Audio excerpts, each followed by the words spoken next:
মায়ার নবী আমার এই দৃশ্য দেখে কান্না করি, চোখের পানি ফালায়া ফালায়া কান্না করি। নবী চিন্তা করে রে, সব শিশুদের বাবারা যদি দেখে আইসা কপালের মধ্যে চুমু দিয়া, নাকের মধ্যে চুমু দিয়া, গালের মধ্যে চুমু দিয়া যদি এদের সন্তানটাকে নিয়ে যাই দেবার, আমার কপাল বুঝিয়া তো খারাপ, আমার মায়ও আসে না, আমার বাবাও আসে না, আমার কেউ আসে না। মায়া নবী চোখের পানি ফালায়া কান্নার আওয়াজ, খেলার মাঠের পাশে দাঁড়াইয়া নবী চোখের পানি ফালায়া ফালায়া যখন কান্না করে, একটু পরে সন্ধ্যা যখন চলে আসলো, মা আমেনা ঘর থেকে চিন্তার মধ্যে পড়ে গেল, মোহাম্মদ কেন আমার দরবারে আসে না। চিন্তায় পড়ে গেল, আমার মোহাম্মদের বাবা দুনিয়ায় নাই, সে দুনিয়া থেকে যদি অন্য জায়গায় হারায়া যায়, কই পামু, কোথায় গেলে আমি তারে খুঁজে পাবো। মা আমেনা ঘর থেকে বের হলেন, বের হয়ে শিশুদেরকে জিজ্ঞাসা করে, মোহাম্মদের তোমরা দেখছো? বলে মোহাম্মদের নাম জানি না, তবে একজনের দেখছি খেলার মাঠের কোনায় দাঁড়ায় দাঁড়ায় চোখের পানি ফেলায় ফেলায় কান্না করে। মা আমেনা দৌড়ে যায়, যা যখন রহমাতুল্লিল আলামিন শিশু নবীরে পায়া যায়, যা বলে মোহাম্মদ রে, ও বাবা মোহাম্মদ রে, ও বাবা, কে তোমার এই বিকাল বেলায় মারলো? কে তোমার মনে আঘাত দিল? তুমি চোখের পানি ফেলায় ফেলায় কেন কান্না করো? আমি মায়ে জানি না। আমার মায়ার নবী কয়, ও মা আমার, আমি চোখের পানি ফেলায় কান্না করি, কেউ আমারে মারে নাই।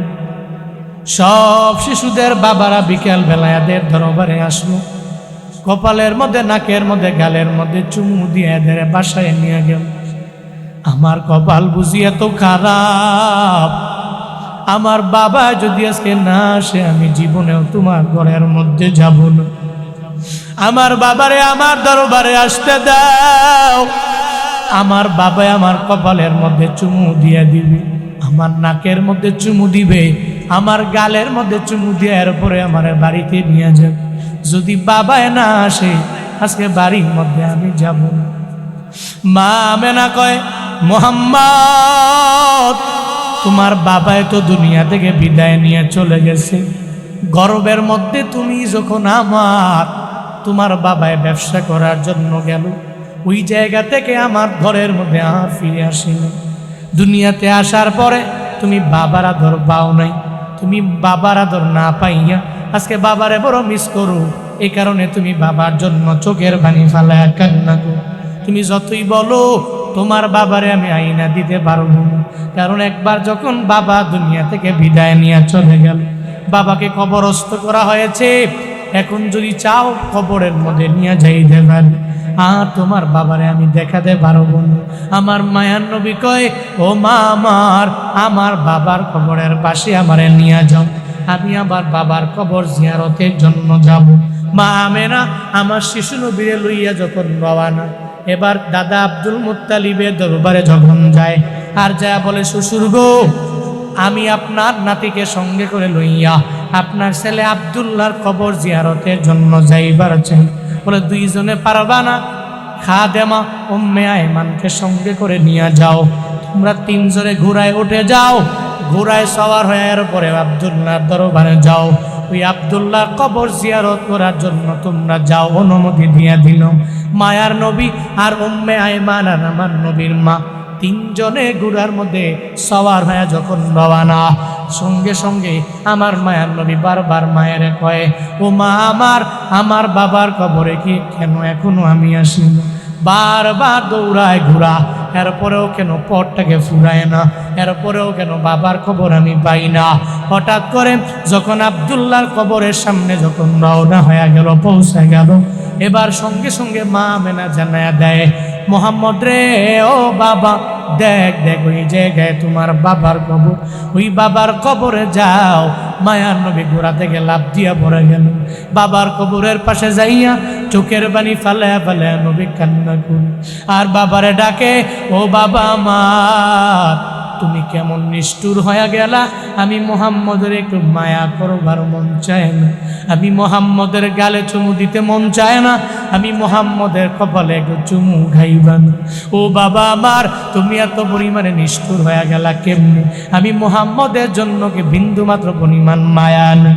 আমার মায়ার নবী চোখের পানি ফালায়া ফালায়া যখন কান্না করে, আল্লাহ জিবরাইলে পাঠায়া দিল, জিবরাইল রে আমার নবী কান্না করে এত পরিমাণে বেহুশ হয়ে যাবে, আমার নবীরে গিয়া তার বাবার কবর থেকে অন্য জায়গার মধ্যে নিয়ে যাও, যাতে নবী চোখের পানি ফালায়া কান্না না করে। মায়ার নবীকে জিবরাইল আসলেন, একটু ধাক্কা দিয়ে ওই জায়গা থেকে আর এক জায়গায় নিয়ে গেল। মা আমেনা কয়, মুহাম্মদ এখানে দেরি করা যাবে, চলো না, তোমাকে সঙ্গে করে লইয়া রওনা হয়ে যাব, তুমি আমার সাথে চলো, আমরা তিনজনে মিল্লা তোমার দাদার বাড়ি চলে যাব। নবী আর দেরি করলেন না, বাবার কবর জিয়ারত করে ঘোড়ার মধ্যে নবী উঠলেন, এরপরে উম্মে আয়মান উঠলেন, এরপরে মা আমেনা ওঠার পরে এবার ঘোড়া যখন দৌড়া যায়, পথিমধ্যে যাওয়ার পরে হঠাৎ করে মা আমেনার পেটের মধ্যে ব্যথা শুরু হয়ে গেল। মা আমেনা বলে, উম্মে আয়মান আমারে ঘোড়া থেকে তুমি একটু নামায়া দাও, আমি ঘোড়া থেকে নামবো, আমার সন্তানটারে তো মুহাম্মদের একটু নামাও না। মা আমেনা ঘোড়া থেকে নামলেন, চোখের পানি ফালায়া ফালায়া পেটের ব্যথার যন্ত্রণায় কান্না করে, এমন পেটের ব্যথা মা আমেনা মনে মনে মনে মনে ভাবে, আমি মনে হয় দুনিয়ায় বাঁচব না, এই পেটের ব্যথার যন্ত্রণা সহ্য করতে আমি পারবো না। আমার মায়ার নবীকে কয়, ও মুহাম্মদ আয় আয়।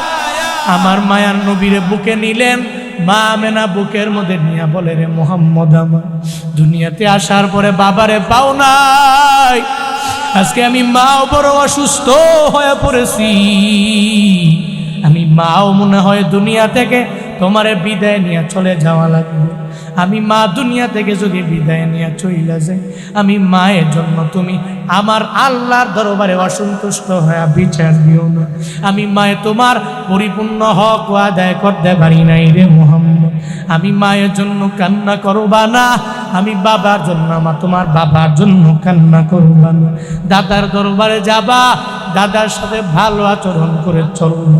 আমার মায়ার নবীরে যখন মায়ের বুকের মধ্যে নিয়ে নিয়ে যখন বারবার এভাবে বলে, নবী আমার চোখের পানি ছেড়ে দেয় আর বলে, মা আমার দুনিয়াতে আসার পরে আমি বাবার আদর পাই নাই, আজকে যদি তুমিও আমারে বিদায় দিয়া চইলা যাও গো মা, আমার মতো চির এতিম এই দুনিয়ার মধ্যে আর কেউ দেখবেন মা গো, আমি তোমারেও দেখবো না আর বাবারেও পাবো না, আমি বড় এতিম হয়ে যাব।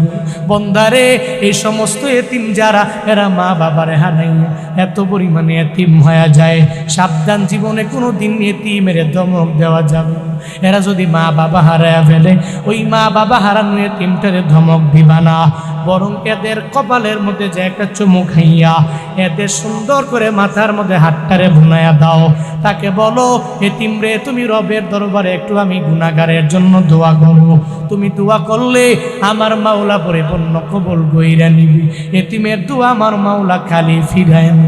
কয়েকদিন আগে জামালপুরে প্রোগ্রামের জন্য গেলাম, রেল স্টেশনে একটু চা পান করার জন্য একটা চায়ের দোকানে গেলাম, আমি বললাম চা দেন, আমরা 4 জন ছিলাম, 4 জনের 4টা চাও দেওয়া হল। হঠাৎ একটা ছোট বাচ্চা আমি জুনায়েদ আল হাবিবের সামনে আইসা বলে, হুজুর আমার একটা বার্গার খাওয়াবেন, বার্গার খাইবার জন্য আমার বড় মনে চায়। আমি বললাম একটু চাটাকে শেষ করার জন্য আমার সময় দাও, আমি তোমারে বার্গার কিনে খাওয়াবো। চাটাকে খাওয়া শেষ পান করলাম, এরপরে ওই বাচ্চাটাকে নিয়ে, এতিমটাকে নিয়ে আমি রওনা হয়ে গেল। আমি বললাম, আরে বার্গার খাইবার জন্য মন চায়, বার্গার তারে দাও। সে বার্গার খায়, এরপরে চেয়ারের মধ্যে বসেই আমি তারে জানাইলাম, এই ছেলে এই গভীর রাতে মাদ্রাসার মধ্যে পড়াশোনা করার কথা তোমার ছিল, তুমি এই গভীর রাতে কেন আমার দরবারে আসলা, আবার বার্গার খাওয়ার জন্য কেন তোমার মন চাই? ওই এতিম জানায়া দেয়, হুজুর আমার মাও নাই, আমার বাবাও নাই, দুনিয়াতে আমার মতো এতিম কেউ নাই হুজুর, আমার ঘরও নাই, আমার বাড়িও নাই, আমার দাদাও নাই, দাদিও নাই, নানা নানি পরিবারের কেউ আমার দুনিয়ার মধ্যে বেঁচে নেই। আমি বড় অসহায়, বড় এতিম, নিজে এতিম হইয়া আপনার দরবারে আসলাম একটা বার্গার খাওয়ার জন্য। পেটে বড় ক্ষুধা, দিনের বেলাও খাইতে পারি নাই। রাত প্রায় 2টা বেজে গেল, পেটের ক্ষুধার যন্ত্রণা আর মানাই নিতে পারি না। আমি এতিমরে বললাম, এতিম রে, আমি বক্তার জন্য রবের দরবারে একটু দোয়া কইরা দিন। মায়ার নবীও তো এতিম। ওই নবী বলেছে, কোন উম্মত যদি এতিমের পাশে গিয়া দাঁড়াইয়া যায়, আমার আল্লাহ এতিমের পাশে দাঁড়ানোর বদৌলত আল্লাহ ওই বান্দার পাশে আইসা দাঁড়ায় যায়। শুধু তাই না, এতিমের মাথার মধ্যে কেউ যদি মায়া নিয়ে হাত বাড়ায়, একটু যদি হাতটাও যদি বুলায়া দেয়, ওই এতিমের মাথার চুল পরিমাণ সওয়াব আল্লাহ পাক হাত বুলানেওয়ালার আমল নামায় দিয়া দেয়। মায়ার নবী বলে, ও মা, আমারে বিদায় দাও। তুমি মনে হয় দুনিয়া থেকে বিদায় নিয়ে চলে যাবা। নবীর মাও চলে গেল, এবার বাবাও দুনিয়া থেকে বিদায় নিয়ে চলে গেল। উম্মে আয়মানের সঙ্গে করে লইয়া রহমাতুল্লিল আলামিন যখন রওনা দাদার ঘরে যাবে, আব্দুল মুত্তালিব দূর থেকে তাকায়া দেখে ঘোড়ার মধ্যে যাওয়ার সময় 3 জন রে পাঠাইলাম, আসার সময় 3 জনে নাই, মাত্র 2 জন। মুহাম্মদের কপাল বুঝি এত খারাপ, বাবাটাকেও গর্বে থাকতে দুনিয়া থেকে বাবাটারেও হারাইল, এখন 6 বছর বয়সে মারেও হারাইয়া ফেললো আমার মুহাম্মদ। মায়া নবী দাদার দরবারে আইসা চোখের পানি ফালাইয়া কান্না করে আর বলে, দাদা আমার, এই দুনিয়াতে আমি মারেও হারাইলাম, আমার বাবারেও হারাইলাম, আমার মা বাবা কেউ নাই। দাদা গো, আপনি আমার গার্ডিয়ান হয়ে গেলেন এই দুনিয়াতে। দাদা, আপনি আমার সব, কারণ আমি মায়ের আদর পাবো না, বাবার আদর পাবো না। এই ইয়াতিমেরা, যারা মা বাবা হারাইছো, চিন্তা করিও না, তোমার চাইতে আমার মায়ার নবী বড় এতিম ছিল। মনে রাখবা, এখন যারা মা বাবারে পাওয়ার পরেও ঠিক মতো কদর করতে পারলা না, ওই মা বাবার দোয়া নিয়ে যারা চলতে পারে না, ওই মা বাবার মনে যারা বদদোয়া নিয়ে নিয়ে আঘাত দিয়ে আগায়া যাও, মনে রাখবি যুবকেরা, যেদিন মা বাবা দুনিয়া থেকে বিদায় নিয়ে চলে যাবে, মাকবারার সামনে গিয়া দাঁড়াইয়া চোখের পানি ফেলায় কান্না করলেও মায় তোমার ডাকে সাড়া দিবে না। চোখের পানি ফেলায় কান্না করলেও বাবায় জীবনে কোনোদিন তোমার ডাকে সাড়া দিবে না। এখনো সময় আছে, ওই মা বাবার দোয়া নিয়ে বান্দা আগায়া যায়। পৃথিবীতে যেই যেই মনীষীরা বড় দামি হয়ে গেল, এরা মা বাবার দোয়ার বদৌলতে হয়ে গেল। ছোট্ট একটা ঘটনা বলি। কাবা শরীফের একজন ইমাম আছে, ওই ইমামের নাম আব্দুর রহমান আস-সুদাইসি। যার নাম আব্দুর রহমান আস-সুদাইসি কাবার বড় ইমাম হয়ে গেল। ওই আব্দুর রহমান আস-সুদাইসি রে সাংবাদিকেরা এসে জিজ্ঞাসা করে, এই আব্দুর রহমান আস-সুদাইসি, কাবার ইমাম কেমনে হয়ে গেলেন? কি আপনার ইলিম আছে? কি পরিমাণে আমলের বাবার? কাবার ইমাম জানায়া দেয়, এই আমি এত পরিমাণে ইলমের পাওয়ার নিয়ে কাবার ইমাম হতে পারি নাই, আমার আমলের জোরে না, বরং আমার মায়ের দোয়ায় আল্লাহ আমারে কাবার ইমাম বানায়া দিয়েছে। কার দোয়ায়? জুনায়েদ আল হাবিব কেমনে দৌড়াই কক্সবাজারে, কালকে আজকে এখানে, কালকে লালমনিরহাট, কেমনে যাব, কেমনে দৌড়াই? আমার ইলমের পাওয়ারে দৌড়াই না, আমার আমলের পাওয়ারে দৌড়াই না, আমার হিলমের জুড়ে দৌড়াই না। আমি বলি রে, সব বলো আমার মাওলার দয়া, আমার আলেম বাবা মার দোয়া। মা বাবা তাহাজ্জুদ পড়িয়া যখন সন্তানের জন্য দোয়া করে, আল্লাহ ফিরাইয়া দেয় না, আমার মাওলা কবুল কইরা নেয়। আব্দুর রহমান আস-সুদাইসি জানায়া দিল সাংবাদিকেরা, আমি কাবার ইমাম কেমনে হয়ে গেলাম? আমার মায়ের দোয়ায় আল্লাহ আমারে কাবার ইমাম বানায়া দিয়েছে। কি ব্যাপার? কি বলেন না, ঘটনা বলেন না। আব্দুর রহমান জানায়া দেয়, ছোটবেলায় আমার মায় আমাকে সঙ্গে করে লইয়া উমরা করার জন্য যখন বাইতুল্লাহ আসলো, আমারে সঙ্গে করে মায়ে নিয়ে আসলো। মা আমারে বলল, সন্তান আমার, এই কাবা বড় দামি ঘর, বড় দামি জায়গা। এই কালো গিলাফ এত পরিমাণে দামি, এই কালো গিলাফের সম্মান তুমি বজায় রাখতে পারবে না। এই কালো গিলাফ এত পরিমাণে পবিত্র, এই পবিত্র কালো গিলাফের সম্মান তুমি বজায় রাখতে পারবে না। আব্দুর রহমানের মাথা ফের এক সাইডের মধ্যে দাঁড় করে রাখলেন। নিজে মা একা একা ঘুরে দুইটা চক্কর দিয়া যায়, দেখে সন্তানটাকে যেই জায়গার মধ্যে রেখে আসলাম ওই জায়গায় নেই।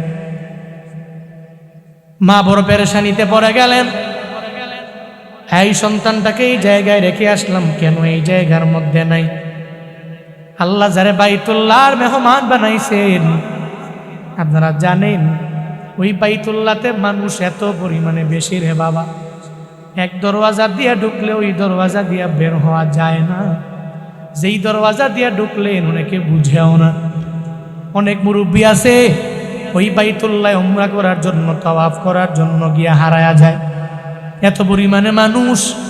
ওই সময় তো আরো আগের কথা, ওই সময় মানুষও আরো অনেক পরিমাণে বেশি ছিল রে বাপ। এখন তো উমরা করার জন্য 1,20,000 টাকা গোনা লাগে, 2,20,000 গোনা লাগে, 1,50,000 গোনা লাগে।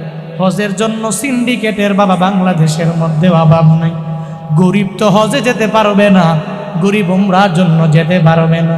সিন্ডিকেটওয়ালারা বারবার তারা ভাড়ার দাম বাড়ায়া দেয়। হজে মানুষ কেমনে যাবে, উমরার জন্য কেমনে যাবে?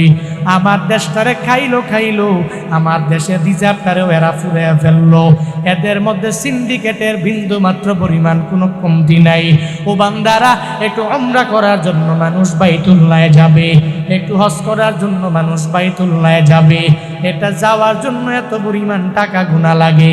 আগে 80,000 টাকা, 70,000, 60,000 টাকা হইলেই মানুষ উমরায় যাইতে পারত। 3 লাখ টাকা হইছে, হজের জন্য যাইতে পারত। এখন 6 লাখ টাকাই লাগবে এই সিন্ডিকেট আমার দেশ থেকে দূরীভূত করার জন্য। সমন্বয়কের পাশাপাশি, উপদেষ্টাদের পাশাপাশি, আপামর জনতার পাশাপাশি, ওলামায়ে কেরামদের পাশাপাশি আমাদেরও কাজ করা লাগবে। আমার দেশে সিন্ডিকেট থাকতে পারে না। আমার দেশের মানুষেরা যারা গরিবেরা উমরার জন্য যাতে করে যেতে পারে, আমার দেশে এই সমস্ত সিন্ডিকেট ব্যবসায়ীদেরকে ধইরা উমরার টাকা, হজের টাকা কমাইতে হবে। চিল্লায় কও ঠিক কিনা? যাতে করে বড়ুরা এলাকার এই সমস্ত ঘুষবা এলাকার একটা গরিব মানুষ যাতে করে উমরার জন্য যাইতে পারে। আল্লাহর তৌফিক দিয়েছেন, বেশি টাকা হওয়ার কারণে যাইতে পারে না। কাবার ইমাম আব্দুর রহমান আস-সুদাইসি হঠাৎ করে যখন ওই জায়গায় মায়ে পায় না, মায়ের মনটা বড় খারাপ। সন্তানটা কি হারায়া গেল কিনা মায়ে বড় পেরেশানির মধ্যে পড়ে গেল। মায়ে যায় দেখে আব্দুর রহমান নিজে একা একা ঘুরে বাইতুল্লাহর কালো গিলাফ ধইরা নিজেই তাওয়াফ করে। সুবহানাল্লাহ, জোরে পড়বেন আর একটু আওয়াজ করে পড়বেন না? তার রাইখে আসলাম, সে আইসা ঘুরে আর তাওয়াফ করে। মা ডেকে বলে, সন্তান আমার, তোমার এক পাশে রেখে আসলাম, তুমি কেন বাইতুল্লাহর কালো গিলাফ ধরে ধরে তাওয়াফ করার জন্য ব্যাকুল হয়ে গেল? সন্তান, এটা দামি জায়গা, এটার পবিত্রতা বজায় রাখা লাগবে। দুনিয়ার কোনো মানুষের ঘর না, এটা আমার মাওলার ঘর। এখানে আসলে পবিত্রতা বজায় রেখে চলা লাগে। তুমি পারবা না। আব্দুর রহমানের ধমক দিয়া মা নিয়ে মাথা ফের আবার আর এক সাইডে নিয়ে রাইখা আসে। মা একা একা ঘুরে নিজে যখন তাওয়াফ করার জন্য মা ব্যাকুল হয়ে যায়। আবার 2টা চক্কর দেওয়ার পরে মা যাওয়ার পরে দেখে আব্দুর রহমান ওই জায়গায় নাই। মা আর বসতে বাকি নাই। আব্দুর রহমান আবার একা একা ঘুরে ঘুরে তাওয়াফের জন্য মা আব্দুর রহমান ব্যাকুল হয়ে যায়। মা দৌড়ে গেলেন, আর যা দেখে আব্দুর রহমান একা একা ঘুরে একা একা তাওয়াফ করে। মা জানায়া দেয়, আব্দুর রহমান, তোমারে বারবার মাথা ফের এক সাইডের মধ্যে রাইগা আসলো, কিন্তু কেমন হয়ে গেল? তুমি কেন বারবার তাওয়াফের জন্য ব্যাকুল হয়ে যাও? কেন রে তুমি তাওয়াফ করার জন্য এই গিলাফের সামনে আসো? তোমার কি রবের ভয় নয়? পবিত্রতা বজায় রাখতে না পারলে গুনাহ হবে। আব্দুর রহমান জানায় দেয়, মা, দুনিয়াতে যত ঘর আমি দেখেছি, কোন ঘর দেখে এত পরিমাণে আমার অন্তরটা জুড়ে যায় নাই গো মা। কিন্তু এই বাইতুল্লাহ যখন দেখেছি, এই বাইতুল্লাহর প্রতি এত পরিমাণে মায়ায় পড়ে গেল। এই বাইতুল্লাহ এত সুন্দর লাগে, মারে আমারে বারণ করিও না, আমারে নিষেধ করিও না। এই বাইতুল্লাহ ধরে ধরে কালো গিলাপ ধরে ধরে তাওয়াফ করার জন্য পারমিশন তুমি আমারে দাও। আব্দুর রহমানরে বারণ করে, নিজে একা একা ঘুইরা ঘুইরা নিজেই তাওয়াফ করে। কেন তাওয়াফ করবে না? ওই জায়গা তো বান্দা এত পরিমাণে দামি জায়গা, একবার যারা গেছে রে দুইবার যাওয়ার জন্য মন চায়, দুইবার যারা গেছে রে তৃতীয়বার যাওয়ার জন্য মন চায়, তৃতীয়বার যারা গেছে চতুর্থবার যাওয়ার জন্য মন চায়, চতুর্থবার যারা গেল পঞ্চমবার যাওয়ার জন্য মন চায়। ওখানে গেলেই মজা, গেলেই মজা, গেলেই মজা। আল্লাহ গো, এই ময়দানের প্রত্যেকটা মানুষের মক্কা মদিনা না দেখাইয়া মাইরনা পড়ে না আমি যাইতে মন চাই। আল্লাহ আল্লাহ জীবন একবার হলেও মক্কা মদিনায় যাওয়ার মতো তৌফিক সবাইকে দান করেন। আরো জোরে পড়েন আমিন। এই জন্য আশিকে রাসূলেরা গভীর রাতে উঠে উঠে আল্লাহর দরবারে আবদার জানায়, আল্লাহ জীবন একবার হলেও তোমার নবীর রওজায় সশরীরে সালাম দেওয়ার মতো তৌফিক দিও।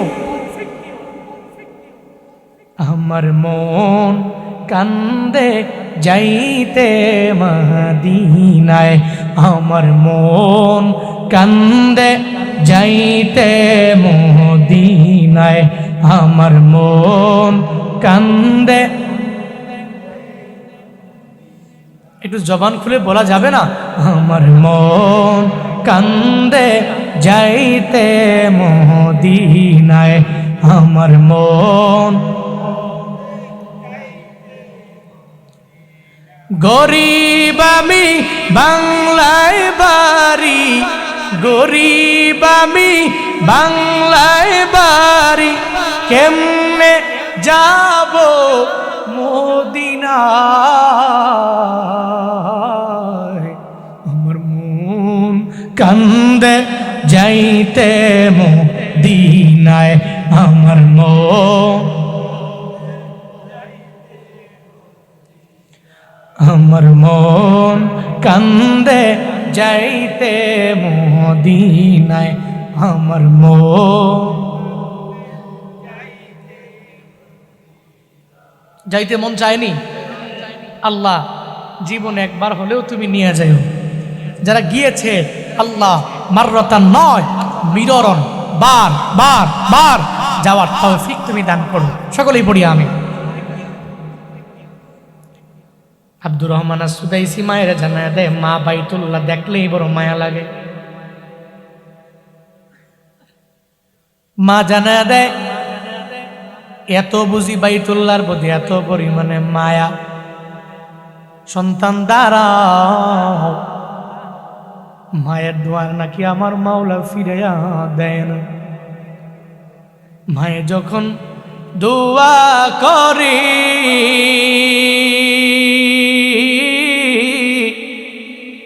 চলে যায় আরশ তরে, সাথে সাথে কবুল হয় ফল দেখিতে পাও, সাথে সাথে কবুল হয় ফল দেখিতে পাও। মায়ের দোয়া লৌহে মুমিন, মায়ের দোয়া লও, মায়ের দোয়া লৌহে মুমিন, মায়ের দোয়া লও।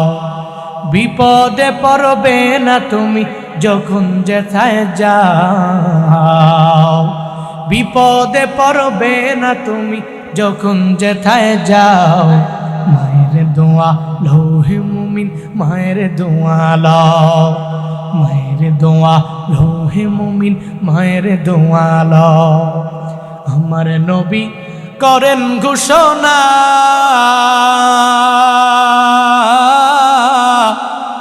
দিলের দোয়া বৃথা যায় না।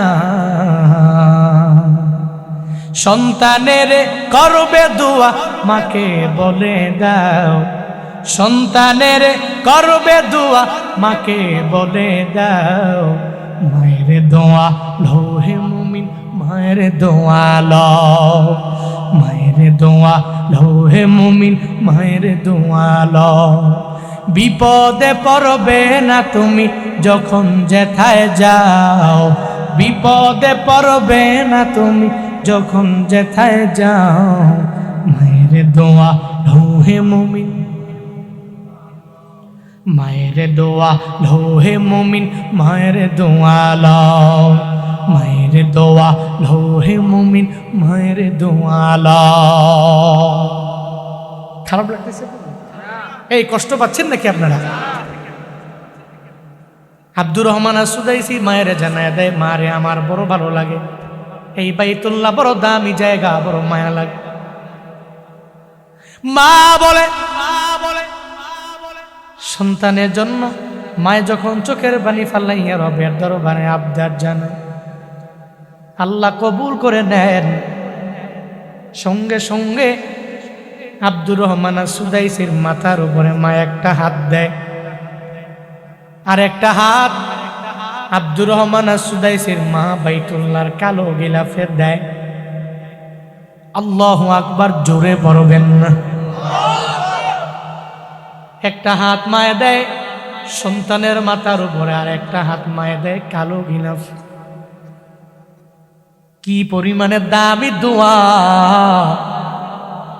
হাতটা রাখলো সন্তানের মাথার উপরে, কে রাখলো? বলে মায়ে রাখলো। আর একটা হাত কই রাখলো রে? বলে দুনিয়ার সবচেয়ে দামি ঘরের মধ্যে রাখলো। রবের দরবারে আবদার জানায়, আল্লাহ গো, আমার সন্তান আব্দুর রহমান এত পরিমাণে পাগল হয়ে গেল তোমার ঘরের জন্য। আল্লাহ গো, আমি জানি মায়ের দোয়া তুমি খালি ফিরাইয়া দেও না। আমি সন্তানের জন্য কাবার কালো গিলাফ ধরে তোমার দরবারে দোয়া করে দিলাম। আমি মায়ের দোয়ার বদৌলতে আমার সন্তানের কি এই কাবার বড় ইমাম বানায়া দেওয়া যায় না? খেদমতে মা দরপে দার কুন সব হোসাম, তাকে বাসি দর্দ আলম নিকোনা।